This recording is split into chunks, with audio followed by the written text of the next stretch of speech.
Bismillahirrahmanirrahim. Assalamualaikum warahmatullahi wabarakatuh. Kembali lagi di mata kuliah anti korupsi. Semoga semuanya tetap masih semangat di mata kuliah ini, disehatkan dan jangan sedang sakit segera diangkat penyakitnya. Pokoknya semuanya disehatkan ya. Dan terkait dengan mata kuliah ini, kita sekarang untuk materi ini kita masuk ke sejarah perkembangan korupsi di Indonesia. Jadi korupsi di Indonesia itu sudah terjadi sejak dulu ternyata ya. Jadi sebelum dan sesudah kemerdekaan. Di era Orde Lama, Orde Baru, berlanjut hingga era reformasi. Berbagai upaya itu telah dilakukannya untuk memberantas korupsi ternyata ya. Namun hasilnya masih jauh panggang dari api. Jadi eh, sejarah perkembangannya itu sangat panjang ternyata ya. Nah, ada periodisasi korupsi di Indonesia ini secara umum ya dapat dibagi menjadi dua bagian. Dua, yaitu periode pra kemerdekaan dan periode pasca kemerdekaan. Ini menurut Amin Rahayu tahun 2009. Nah, di pra kemerdekaan ini juga ada dua, dibagi menjadi dua, yaitu ada masa pemerintahan kerajaan. Nah, ini masa pemerintahan kerajaan itu apa aja? Ada tradisi korupsi. Tradisi korupsi ini yang tanda kutip ya, yang tiada henti karena didorong oleh motif. Motif apa aja? Ada motif kekuasaan, ada motif kekayaan, dan ada motif juga motif wanita. Nah, ini yang paling parah juga ya motif wanita. Hati-hati juga ternyata ini udah ada sejak zaman kerajaan ini motif wanita, bukan hanya kekuasaan dan kekayaan aja untuk perkaya diri, bukan, tapi ada yang motif wanita gitu. Selanjutnya adalah perebutan kekuasaan di kerajaan Singosari. Di sini sampai 7 keturunan saling membalas dendam, berebut kekuasaan. Ada Anusapati, ada Tohnojoyo, ada Rangguwani, ada Mahesa, Wongatenggeleng, dan seterusnya. Dan ada Majapahit, dan Majapahit ini adalah pemberontakan Kuti. Ada Demak, di sini ada Joko Tingkir dengan Haryo Penangsang. Banten, kalau Banten itu ada Sultan Haji merebut tahta dari ayahnya, Sultan Ageng Tirtayasa. Terus adanya perlawanan rakyat terhadap Belanda. Dan di sini seterusnya ya, terhadap seterusnya. Sampai terjadinya beberapa kali peralihan kekuasaan di Nusantara yang telah mewarnai sejarah korupsi dan kekuasaan di Indonesia. Nah, jadi ternyata ya sejarah korupsi itu sudah pada zaman pemerintahan kerajaan. Terus kehancuran kerajaan-kerajaan besar. Di sini ada Sriwijaya, Majapahit, dan Mataram kerajaan besar ini. Ini kenapa? Karena ada perilaku korup dari sebagian besar para bangsawannya. Jadi ternyata ya, jadi perilaku korup ini hadir pada saat pada di kalangan bangsawan juga. Kalau Sriwijaya itu diketahui berakhir karena tidak adanya pengganti atau penerus kerajaan sepeninggal Bala Putra Dewa. Yang kedua ada Majapahit itu karena hancur adanya perang saudara sepeninggal siapa namanya Mahapati Gajah Mada. Terus kalau Mataram itu lemah dan semakin tidak punya gigi karena dipecah belah dan dipeteli gigi taringnya oleh Belanda. Nah, itu di masa pemerintahan kerajaan. Nah, selanjutnya yang bagian B di prakemerdekaan ini ada masa kolonial Belanda. Panjang juga ya ternyata ya. Jadi di sejarah korupsi di Indonesia itu, ini di prakemerdekaan juga udah panjang gitu. Ini di masa kolonial Belanda. Nah, di masa kolonial Belanda ini pada tahun 1755 ada perjanjian Giyanti. Jadi perjanjian Giyanti adalah ada POC. Jadi POC yang memecah Mataram menjadi dua kekuasaan, yaitu Kesultanan Yogyakarta dan Kesunanan Surakarta. Pada tahun 1757 sampai 1758, POC memecah Kesunanan Surakarta dan Kesultanan Yogyakarta. Jadi mohon maaf, Yogyakarta yaitu Mangkun Kenegaraan. Nah, yang selanjutnya dalam buku History of Java karya Thomas Stanford Raffles itu beliau adalah gubernur jenderal Inggris memerintah Pulau Jawa 1811 sampai 1816.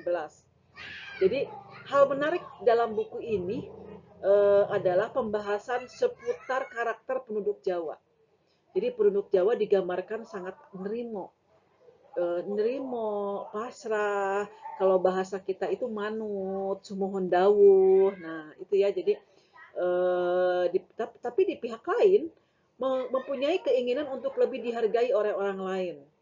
Orang lain tidak tidak terus terang suka menyembunyikan persoalan, terus termasuk mengambil mengambil sesuatu keuntungan atau kesempatan dikala orang lain tidak mengetahui. Nah, ini juga masuk dalam kategori korupsi ya.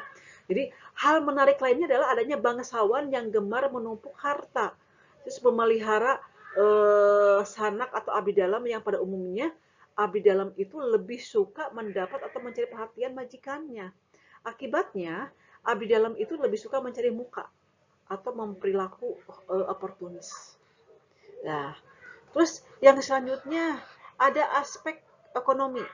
Jadi raja dan lingkaran kaum bangsawan mendominasi sumber-sumber ekonomi di masyarakat. Jadi rakyat umumnya dibiarkan miskin, tertindas, tunduk, dan harus menurut apa kata kemauan atau kehendak penguasa. Itu pada saat kolonial Belanda. Dan selanjutnya, ada budaya yang sangat tertutup. Nah, tertutup dan penuh keculasan. Ini akan turut menyuburkan budaya korupsi di Nusantara. Jadi tidak jarang ya, abdi dalam juga melakukan korup dalam mengambil upeti atau pajak dari rakyat atau majek ya, kalau bahasa kita itu majek.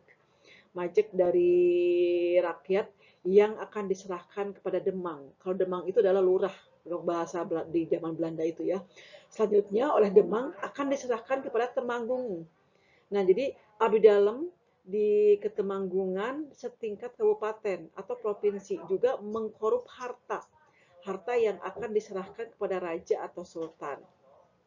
Nah, selain itu ya, adanya kebiasaan mengambil upeti dari rakyat kecil yang dilakukan oleh Raja Jawa ditiru oleh Belanda. Jadi ketika menguasai Nusantara, akibat kebijakan itulah banyak terjadi perlawanan-perlawanan rakyat terhadap Belanda. Nah, itu di masa kolonial Belanda tentang korupsi ya. Yang selanjutnya adanya yang lebih menyedihkan ya, yang lebih menyedihkan lagi yaitu adanya penindasan atas penduduk pribumi. Jadi rakyat Indonesia yang terjajah dilakukan oleh bangsa Indonesia sendiri. Sebut saja misalnya kasus penyelewengan pada pelaksanaan sistem culture stelsel atau secara harfiah berarti sistem pembudayaan. Walaupun tujuan sistem ini adalah untuk memudayakan tanaman produktif di masyarakat agar hasilnya mampu untuk meningkatkan kesejahteraan rakyat. Yang itu malah, namun kenyataannya justru sangat memprihatinkan. Nah, itu adalah masa kolonial Belanda. Nah, sekarang bagaimana korupsi pasca kemerdekaan? Mohon maaf ya, ada noise di luar sedikit. Bagaimana korupsi pasca kemerdekaan ini ada dibagi dua. Di sini ada di bagian Orde Lama dan Orde Baru. Nah, sekarang kita bahas di Orde Lama. Di Orde Lama itu dibentuk Badan Pemberantasan Korupsi Panitia Retooling Aparatur Negara atau PARAN. Jadi kalau PARAN ini dibentuk berdasarkan Undang-Undang Keadaan Bahaya, dipimpin oleh Jenderal Ahanu Sution pada saat itu ya, dan dibantu oleh dua orang anggota yaitu Prof. Yamin dan Prof. Ruslan Abdul Ghani. Namun ternyata pemerintah pada waktu itu seperti setengah mati menjalankannya. Setengah hati menjalankannya. Nah, di sini ada pejabat pemerintah diharuskan mengisi formulir yang disediakan. Kalau istilah sekarang itu adalah daftar kekayaan pejabat negara. Jadi dalam perkembangannya, ternyata kewajiban pengisian formulir tersebut mendapat reaksi keras dari para pejabat. Jadi mereka berdalih agar formulir itu tidak diserahkan pada PARAN. PARAN itu tadi yang sudah dijelasin ya, Panitia Retooling Aparatur Negara. Yang tidak diserahkan kepada PARAN tetapi langsung kepada Presiden. Nah, selanjutnya ada beberapa referensi yang menyatakan bahwa pemberantasan korupsi ini secara yuridis secara yuridis baru mulai pada tahun 1957 dengan keluarnya peraturan penguasa militer nomor PRT-PM 6957 bahwa peraturan yang dikenal dengan peraturan tentang pemberantasan korupsi ini dibuat oleh penguasa militer pada waktu itu, yaitu penguasa militer Angkatan Darat dan Angkatan Laut. Itu masih di Orde Lama.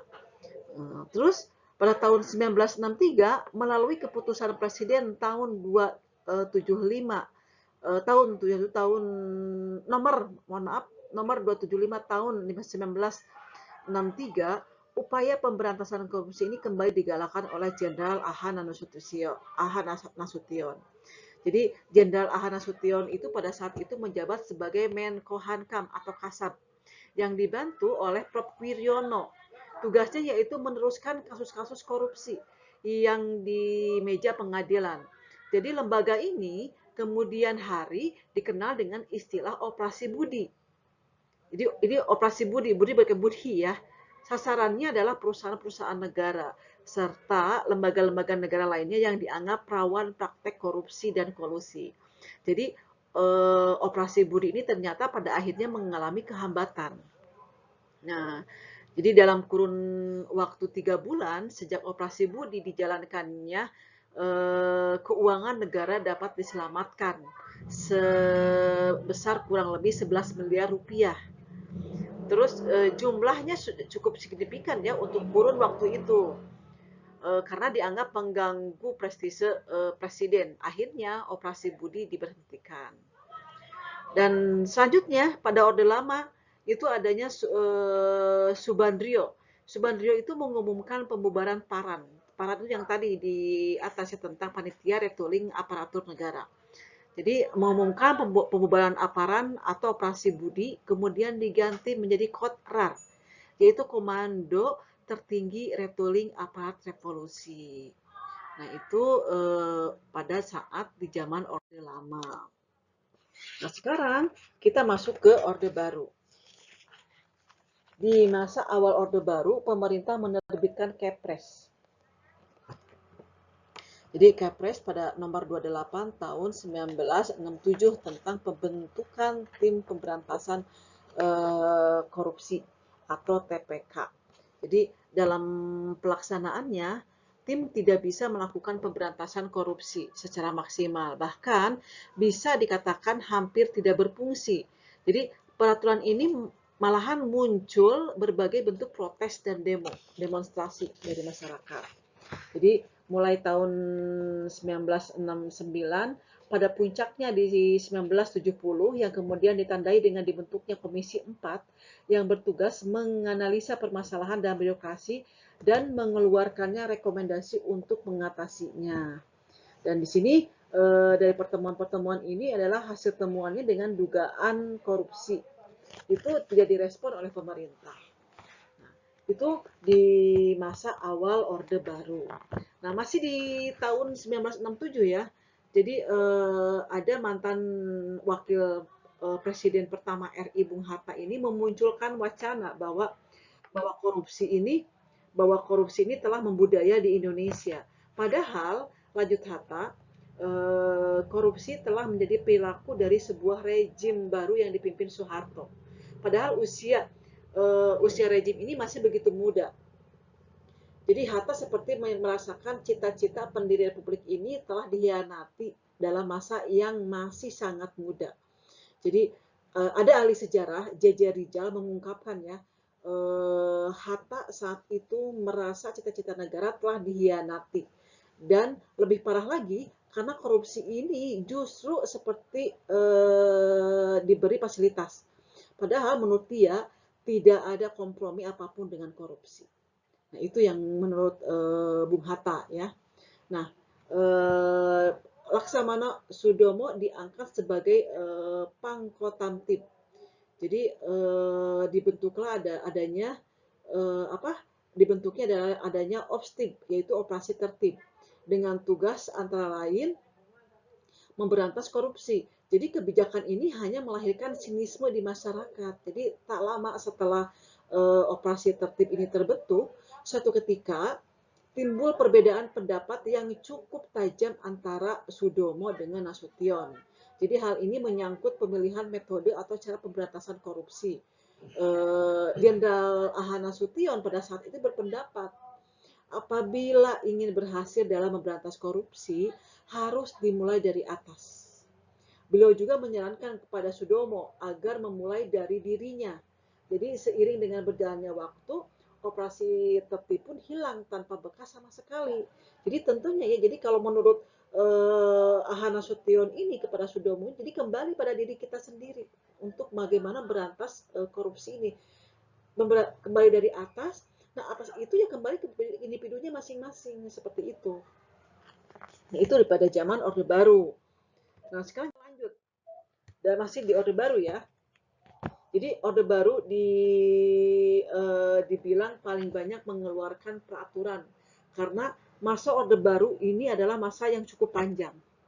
Namun sayangnya tidak banyak peraturan yang dibuat ini berlaku efektif dan membuat korupsi sedikit berkurang dari bumi Nusantara. Tidak, jadi tetap aja malah semakin merajalela ya korupsinya.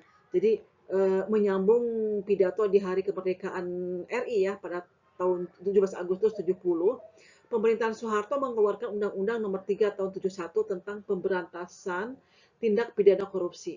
Nah, aturan ini menerapkan pihak pidana penjara maksimum seumur hidup serta denda maksimum 30 juta rupiah pada semua delik yang dikategorikan korupsi. Apakah itu terrealisasi pada saat itu atau sampai sekarang? Tidak kan, realitanya itu tidak terjadi padahal gitu ya. Jadi melengkapi semua undang-undang, dokumen negara, GBHN yang berisi salah satunya adalah kemauan rakyat untuk memberantas korupsi. Namun pelaksanaan GBHN itu bocor karena pengelola negara diwarnai banyak kecurangan dan kebocoran anggaran negara di semua sektor tanpa ada kontrol sama sekali. Nah, jadi itu ya perkembangan korupsi di masa Orde Baru. Ini masih di Orde Baru juga ya, ada organ-organ negara. Jadi organ-organ negara ini seperti parlemen yang memiliki fungsi pengawasan dibuat lemah agar ini anggaran DPR ini ditentukan oleh pemerintah sehingga fungsi pengawasan tidak ada lagi fungsi pengawasannya. Jadi saat itu lembaga yudikatif dibuat serupa oleh rejim Orde Baru sehingga tak ada kekuatan yang tersisa untuk bisa mengadili kasus-kasus korupsi secara independen. Jadi kekuatan saat itu di kekuatan masyarakat sipil ini dimandulkan. Karena apa? Penguasa Orde Baru secara perlahan membatasi ruang gerak masyarakat dan melakukan intervensi demi mempertahankan kekuasaannya. Jadi bagi teman-teman semua yang orang tuanya atau teman-teman yang merasakan pada saat Orde Baru, pada saat Orde itu akan merasakan sendiri, termasuk ibu sendiri. Ibu juga merasakan pada saat di Orde Baru tersebut. Nah, selanjutnya di Orde Baru ini ada peraturan ya, jadi beberapa peraturan yang terbit di masa Orde Baru ini berkaitan dengan pemberantasan korupsi. Padahal ini udah banyak ya saat itu. Ada GBHN tahun 1973. Ini tentang pembinaan aparatur yang berwibawa dan bersih dalam pengelolaan negara. Terus ada GBHN tahun 1978 tentang kebijakan dan langkah-langkah dalam rangka penertiban aparatur negara dan masalah korupsi. Terus ada Undang-Undang Nomor 52 tahun 1971 tentang tindak pidana korupsi atau TPK. Ada Kepres Nomor 52 tahun 1971 tentang pelaporan pajak para pejabat dan PNS. Kalau sekarang ASN ya. Terus ada Instruksi Presiden Impres Nomor 9 tahun 77 tentang operasi penertiban.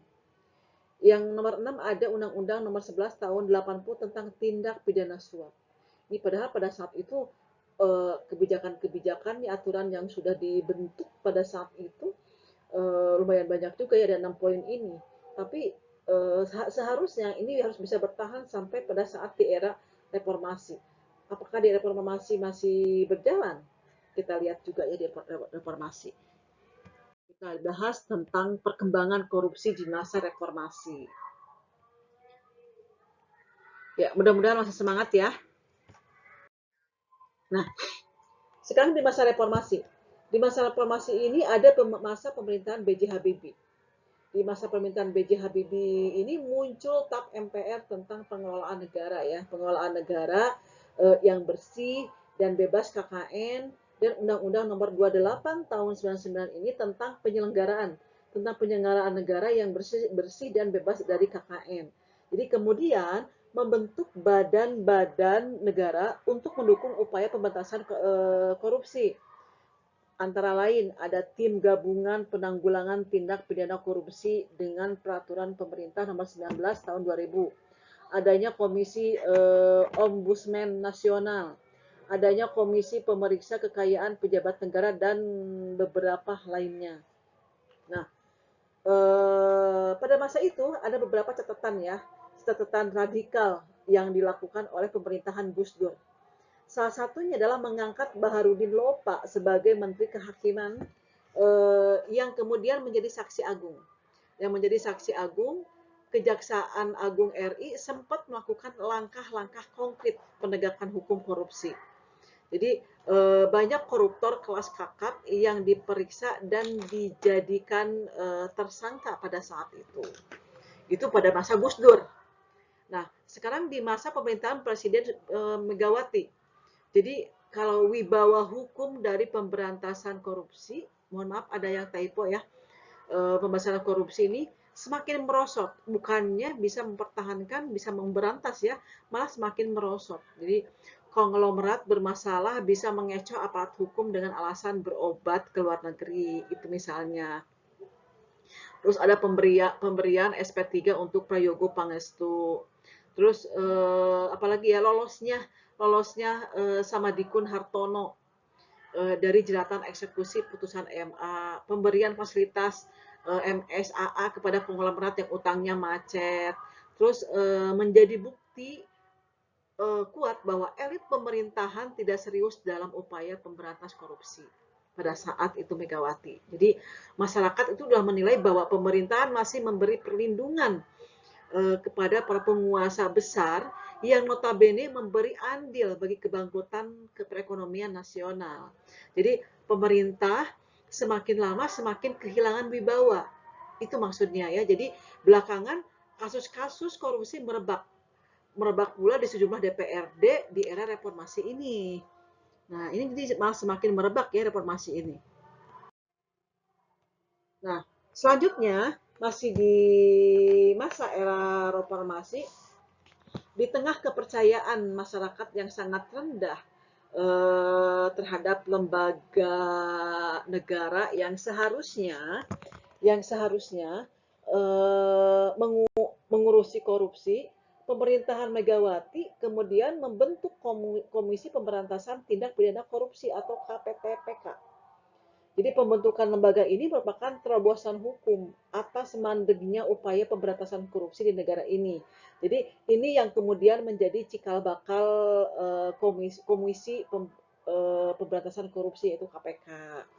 Nah, jadi perjalanan panjang dalam pemberantasan korupsi ini seperti mendapatkan angin segar sebenarnya ya. Jadi ketika muncul sebuah lembaga negara yang memiliki tugas dan wewenang yang jelas untuk memberantas korupsi. Jadi meskipun sebelumnya ini dibilang terlambat dari agenda yang diamanatkan oleh ketentuan pasal 43 ya, 43 Undang-Undang Nomor 31 Tahun 99 sebagaimana telah diubah dengan Undang-Undang Nomor 20 Tahun 2001, pembahasan RUU KPK dapat dikatakan merupakan bentuk keseriusan pemerintahan Megawati dalam pemberantasan korupsi. Jadi keterlambatan pembahasan RUU tersebut dilatar belakangi oleh banyak sebab ya. Jadi ada dua. Yang pertama penyebabnya karena perubahan konstitusi yang berimplikasi pada perubahan peta ketatanegaraan. Terus yang kedua, kecenderungan legislatif pada DPR. Jadi keterlambatan pembahasan RUU KPK ini salah satunya juga disebabkan oleh persoalan internal yang melanda sistem politik Indonesia pada era reformasi. Nah, Itu ya, jadi perjalanan panjangnya itu seperti ini. Dan yang terakhir di masa reformasi ini di era Presiden SBY, Presiden Susilo Bambang Yudhoyono. Jadi visi pemberantasan korupsi ini tercermin dari langkah awal yang dilakukannya dengan menertibkan instruksi Presiden nomor 5 tahun 2004. Dan kemudian dilanjutkan dengan penyiapan rencana aksi nasional. Jadi penyiapan aksi nasional ini pemberantasan korupsi. Jadi rencana aksi nasional pemberantasan korupsi atau disebut dengan RAN pemberantasan korupsi yang disusun oleh Bappenas. Nah, RAN pemberantasan korupsi ini berlaku pada tahun 2004 sampai 2009, yaitu pada masa pemerintahan SBY, dengan menggunakan paradigma sistem hukum. Jadi pemerintahan SBY ini diuntungkan sistem hukum yang mapan. Jadi keberadaan KPK melalui Undang-Undang Nomor 30 Tahun 2002. Jadi pengadilan TPK atau Tipikor ya, Tipikor ini yang terpisah dari pengadilan umum. Jadi dukungan internasional dan instrumen hukum yang saling mendukung antara hukum nasional dan hukum internasional. Nah, itu masa reformasi perkembangan korupsi dari masa ke masa sampai masa reformasi. Jadi mudah-mudahan perkembangan korupsi di Indonesia semakin hari, ini adalah tugas kalian sebagai mahasiswa, tugas kita juga sebagai masyarakat, bagaimana untuk menangani atau mencegah adanya korupsi yang terus-menerus melambung ya. Jadi mudah-mudahan bagaimana mengurangi terjadinya korupsi di Indonesia ini. Ya, mohon maaf ada noise sedikit. Terima kasih buat semuanya. Semoga pertemuan di kali ini mendapatkan manfaat dan berkah buat semuanya. Kita nanti lanjut di bab selanjutnya tentang anti korupsi juga. Silakan untuk membaca hasil dari apa yang Ibu jelaskan di bab ini adalah tentang sejarah perkembangan anti korupsi di Indonesia ini. Terima kasih buat semuanya. Kita ucapkan hamdalah, alhamdulillahirabbil alamin. Wassalamualaikum warahmatullahi wabarakatuh.